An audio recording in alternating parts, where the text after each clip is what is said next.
Tarix boyu kitabların yandırılması adətən ideoloji səbəblərlə bağlı olub. Onlar dırnaqarası zərərli məzmununa görə oda atılıb. Lakin İranda baş verən bu vəhşilikdə əsas səbəb kitabların yazıldığı dil, panİranistlərin türkcəyə patoloji nifrəti onu öz varlıqlarına təhlükə sayması idi. Aydın oldu ki, milli hökuməti devirməkdə, onun bütün izlərini silməyə cəhd etməkdə Tehranın məqsədi heç də kommunizm təhlükəsinin qarşısını almaq yox, Azərbaycan türk dilinin varlığını yox etməkdir.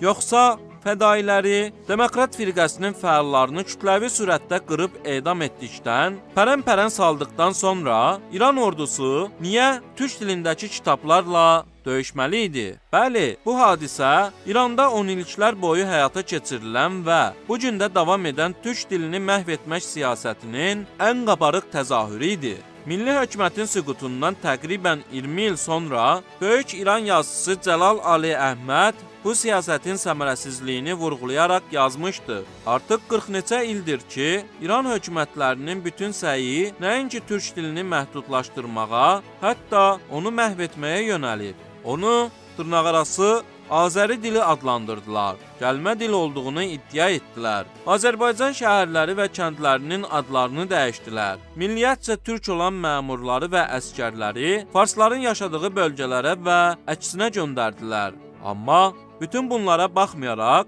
biz hələ də türk dilini məhv etmək yönündə kiçicik müvəffəqiyyətə belə nail ola bilməmişik. Üstəlik, biz türk ilə fars arasında elə gizli bir nifaqa səbəb olmuşuq ki, azacıq münasib şərait yaranan kimi yenidən demokrat firqəsi şəklində baş qaldıracaq.